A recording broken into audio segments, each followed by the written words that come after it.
What's up, everybody? This is Battlefield Joe 97 here, giving you the final video of 2016. And why don't we make a big old bang out of this really shitty year is to talk about my pickups from last month and this month of 2016. So without further ado, out of this very long video, let's get into the content of my pickups. And of course, we gotta talk about the latest, greatest, hottest selling holiday season item from Nintendo, and that is the NES Classic Edition. As you can see right here, it is extremely small, even smaller than the images make it out to be. And of course, bundled with the NES Classic Edition is a NES replica controller, with the end port being from a Wii Nunchuck port. So basically, you could theoretically put a Nunchuck port on the Classic controller as an added controller for two-player games like Double Dragon, for instance, or have a Wii Classic controller, which this thing is very dusty as all hell, to put in the console itself, which you can see right here. There, you have your second controller to play with your friends or your siblings. So yeah, for $60, it's a pretty cool item to have of 30 pre-installed NES games, the classic, the best of the genres themselves, in this little tiny box itself. So you can basically carry this around wherever you go, unless you have like a TV or HDMI port to be able to play this. It's a very, very cool item to have. Though it's definitely not worth the amount of money that you see on eBay from scalpers like screwing over the system, or people trying to get this itself. It doesn't help much that Nintendo is screwing over the consumers by having very few items like these. But overall, the NES Classic Edition is a very nice collector's item to have in the collection, and definitely worth something to have if you don't really have an NES like I do. So yeah, NES Classic Edition, a very nice purchase from Nintendo New York. And of course, aside from Nintendo New York is the new Nintendo 3DS Black Super Mario Edition, which I will be honest here, I have not opened my copy, but I did buy another one for my brother, so I know what it looks like. It looks very nice. It's much smaller than my regular 3DS XL, the Mario Luigi Dream Team Edition, but overall, definitely another system added to the collection, and I could definitely be able to use the amiibo functionality of my old 3DS games that I wouldn't be able to do on my regular 3DS XL. So definitely worth the $100 or $200 Black Friday price tag from this in Nintendo New York. And so that's it for the systems themselves. Oh shit. The fucking 3DS fell. Let's go into the video games themselves. Last month and this month were PlayStation titles. I did have some games that I bought from Nintendo, and that of course is all of the Pokemon games. And that's Pokemon Sun and Moon for the Nintendo 3DS, the dual pack that includes 2,000 free Pokeballs, 1,000 for each copy of the games, and a $20 brand new sealed in Black Friday purchase, Pokemon X from Best Buy. Which the only reason I even bought this is in order to complete the Pokedex for the Kalos region, so that's the only reason why. So sometime in 2017 I'll replay Pokemon X and get all the Pokemon in order to complete the Pokedex. And for Pokemon Sun and Moon, I can definitely say right here, right now, I'm kind of halfway through my version of Pokemon Sun. But Pokemon Sun and Moon improves upon everything from Pokemon X, Y, and Omega Ruby and Alpha Sapphire. This is definitely a worthwhile title to have for the 3DS. For Pokemon fans or brand new fans in general, this is a reason to get a 3DS. This might be the last major reason to get a 3DS for possibly the next 3DS successor, or the Switch being replacing the 3DS itself. But overall, Pokemon Sun and Moon is definitely worthwhile. Get either one versions or both of them. Definitely worth to have on your 3DS collection. So yeah, aside from the Nintendo consoles themselves, let's go into the PlayStation side. I bought a lot of PS1 games, and that's particularly due to the buy two get one free deals that I got from Video Games New York. So let's start off with Fighting Force, the greatest hits version of it. And I gotta say, Fighting Force is like a 3D version of Sega's Streets of Rage franchise. It definitely is an underrated classic from Eidos's portfolio, and definitely worthwhile to play, especially with a friend, with local co-op itself. So yeah, get this in your PlayStation collection. It is fantastic. And then of course is Die Hard Trilogy, one of the rare instances of a video game licensed movie actually being good. Now this is like a 3-in-1 compilation of game genres, with the first emulating the first Die Hard movie, being like a 3D shooter, the second being an on-rail shooter, and the third being a on-the-clock racing game itself. So definitely this has a lot of variety to it. The music is fantastic. This is definitely worthwhile, especially if you love the Die Hard movies like I do. Die Hard Trilogy on PS1, get in your collection. It is fantastic. And now, let's go into the greatest hits version of Star Wars Dark Forces, the Rogue One, a Star Wars story, before Rogue One, a Star Wars story.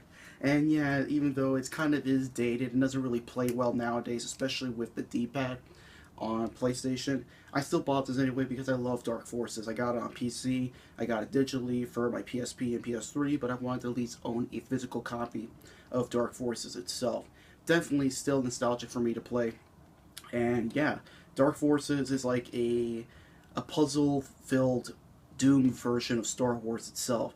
It's not really that bad, but the controls, at least on consoles, don't really hold up well compared to a mouse and keyboard. But yeah, Dark Forces, I still own it. It's fantastic. Go get it if you're a Star Wars fan if you have not played this already. And the first installment of Siphon Filter, which I've not played. I just bought this because it was a buy two get one free deal. I still have it in shrink wrap. I did not open it yet. So, yeah, Siphon Filter, the first installment. And then, of course, is Final Fantasy VIII. Now, I already bought Final Fantasy VIII, but there was a problem. In my copy of Final Fantasy VIII, I had the first disc of Final Fantasy VII, while all three discs were from Final Fantasy VIII. So I was kind of shit out of luck. So on eBay, I bought the first disc of Final Fantasy VIII. So now I got the entirety of Final Fantasy VIII physically in my collection itself. So I haven't played Final Fantasy VIII yet, so I just wanted to showcase that I bought the first disc. So now I got all 4 discs of Final Fantasy VIII in the collection. So that's something. Now Final Fantasy VII, on the other hand, I'm going to have to go through a loophole just to get through it. And now let's get into Harry Potter and the Sorcerer Stone. Just like with Die Hard Trilogy, it's not really a bad movie license game in its entirety. It feels like the spirits of the movies and the book itself, and definitely is worthwhile to have in your collection if you are a Harry Potter fan. So yeah, Harry Potter and the Sorcerer's Stone, underrated gem, I'll say. And now this one, I did it anyway because this is the 20th anniversary of Resident Evil, 2016 being that year. So I bought 2 versions of Resident Evil. Resident Evil in its jewel case version and its original packaging. And I gotta say, it's really cool to have the same game in both conditions. Like, the original packaging of PlayStation 1 titles was kind of weird. Like, it's like a combination of a Sega Genesis casing while also having its entire new thing. So yeah, I got the manual and I got the disc itself. Same thing with the jewel case version of Resident Evil. So yeah, not only do I have the remake of Resident Evil on GameCube, but I have the original version of Resident Evil in both jewel case and its original packaging. So definitely a worthwhile have in the collection, if I do say so myself. So yeah, that's it for the PlayStation 1 side. Time for the PS2 side. So yeah, this is the one that I got for free in the buy two get one free sale. I bought this because it had Devil May Cry, the demo disc on. That's the only reason, and this was a free purchase anyway.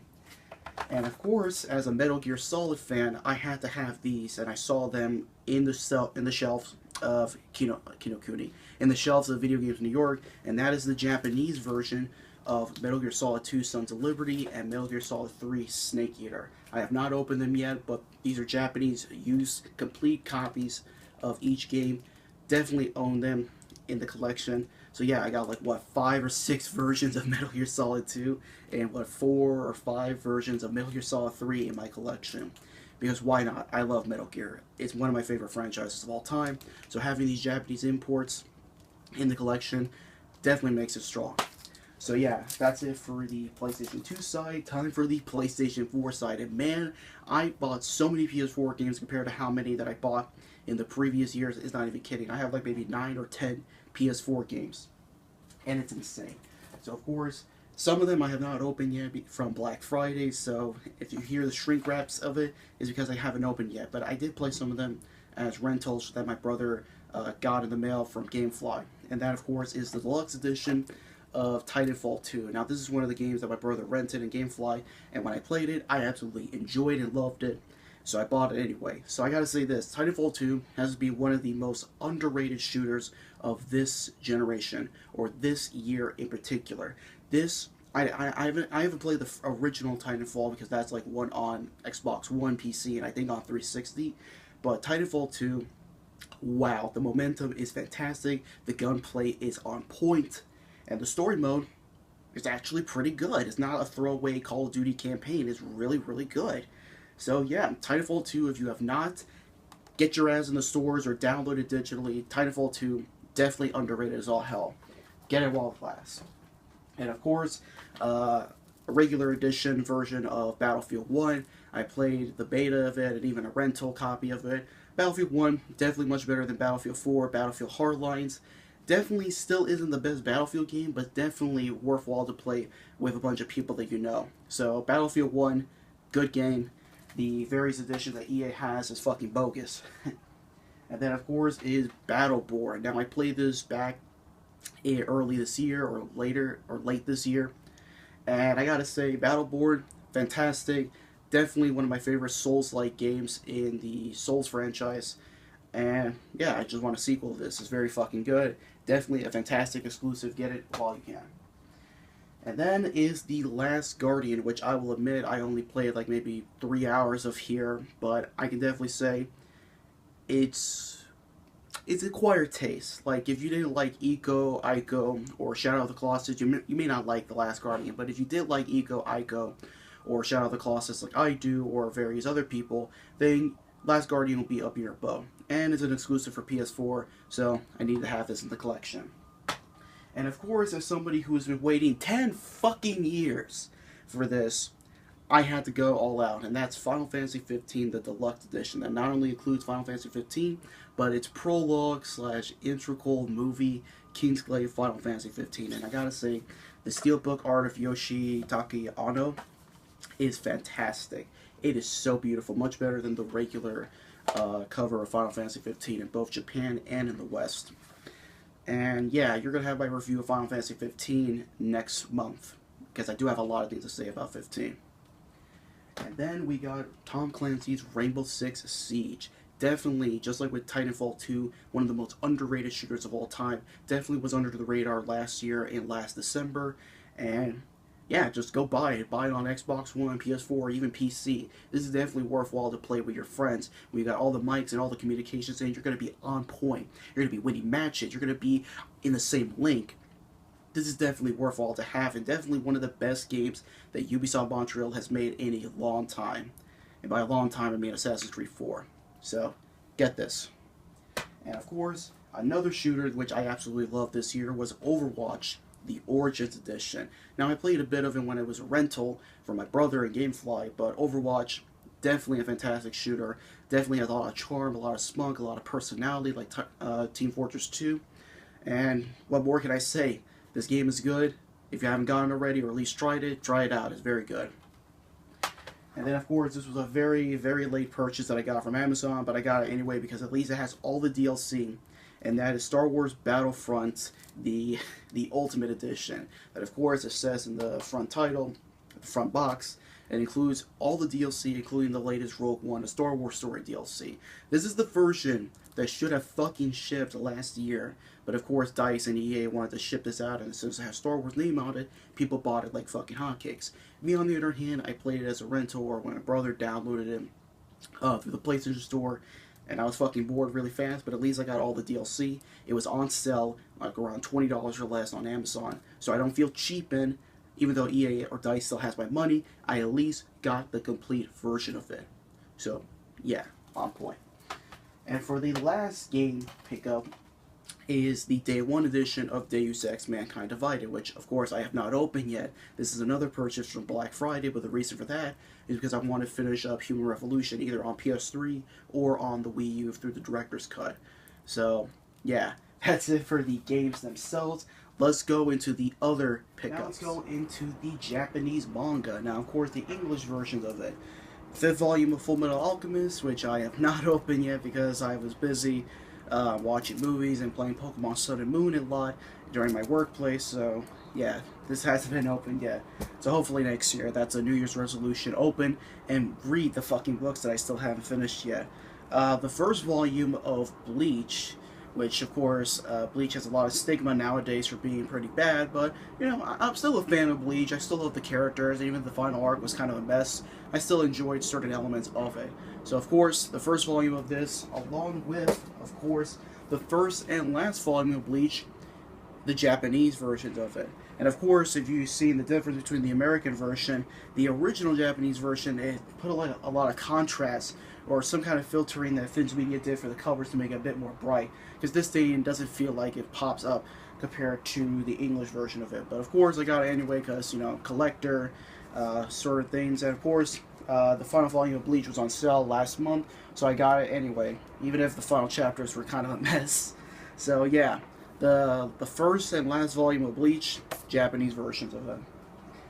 Then of course the Japanese volumes, 2 weekly Shonen Jump issues for volumes 51 and 52. Don't ask me why. I think it's because of the One Piece posters or the One Piece cover spread, which I love the most about these weekly Shonen Jump issues that I got. A weekly Shonen magazine, and the only reason I even bought this, and this is not porno, this is a magazine manga anthology series, is because of the Doctor Strange manga, one-shot Doctor Strange manga that is in this issue itself. I haven't opened these things yet because I was busy throughout these months, but yeah, I bought it anyway because of the Doctor Strange one-shot manga. And then I wanted to have these for quite some time, but this one issue of V-Jump.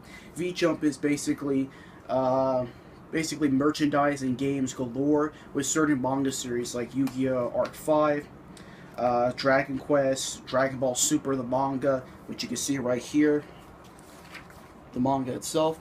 And yeah, for like 15 or $10 compared to much expensive compared to say Weekly Shonen Magazine or Weekly Shonen Jump. I got it anyway because it had Yugi in the front cover. I'm a simple man.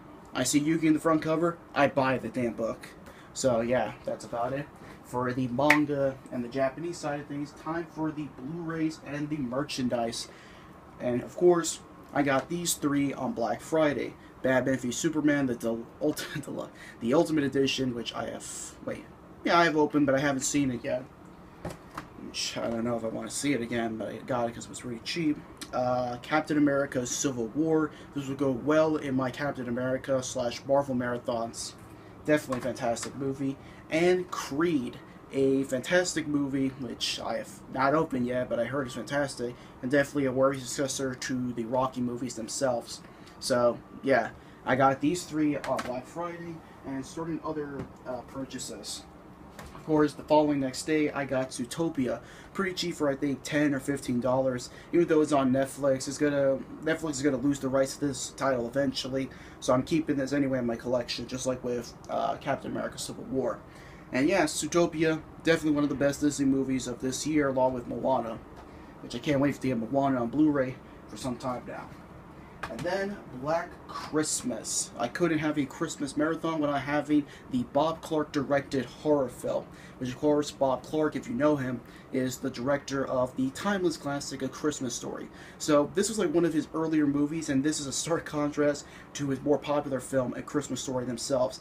And I gotta say, truly an underrated horror film, definitely needs to be appreciated and watched more every single Christmas instead of Halloween.